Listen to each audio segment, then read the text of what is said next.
know what else the Golden State Warriors haven't faced? They haven't faced a team that has a high IQ.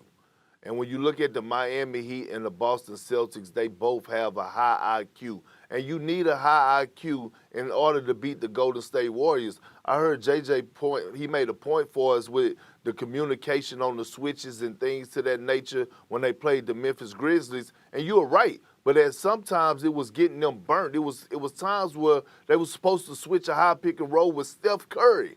And Steph Curry was getting wide open looks because they wasn't communicating switches. That's IQ. And so when I look at that Boston Celtics team across the board, high IQ. The Miami Heat, high IQ. And then on top of that, you have two exceptional coaches, especially in Eric Spoelstra and Ime Udoka, if you was to have to face one of them, who could put a hell of a game plan together, who have seen, when you look at Ime Udoka, he's seen Kyrie Irving and Kevin Durant. He just played against Giannis Antetokounmpo. Now you just played against the #1 team in the Eastern Conference and had to battle against Eric Spoelstra if the Celtics go on to win this. So that's why I'm picking the Celtics to win, is just because of their high IQ and their versatility.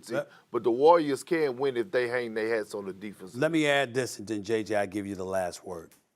You know, good points, KP. Here's the deal, though. Celtics ain't faced anybody like the Warriors. Let's go down the list. James Harden is gone from Brooklyn. Kyrie wasn't there half the year. That wasn't the Brooklyn team it was supposed to be. They hadn't been playing together all year long. You go up against Milwaukee. There's no Chris Middleton there.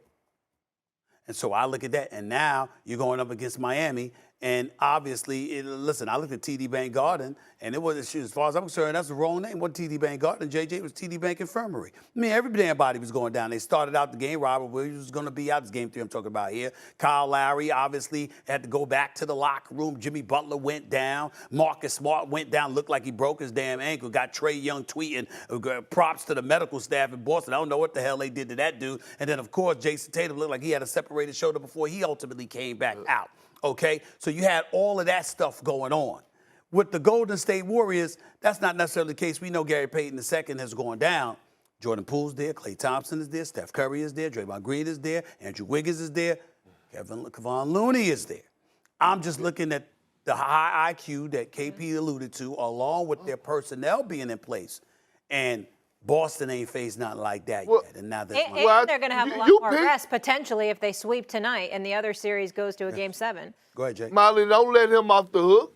He picked the Brooklyn Nets had to have something because you actually picked them to beat the Boston Celtics at 7, didn't you? Yeah, he did. Okay, then. Yeah, so they had to have something there. They got sweat. They got sweat. Yeah, okay. Well, they had to have something that made you pick. Perk, I'll work on that montage for you. I appreciate the reminder, because you're just trying to offset what you said about Milwaukee. That's okay. No. I'm just telling you. I'm just bringing up receipts, too. Whatever. I like what Perk. I have more. I like what Perk brought up about the basketball IQ part, because I talked about this during the Denver series. They didn't have the personnel with high basketball IQ outside of a couple guys to contain the Warriors when they got into their movement sets.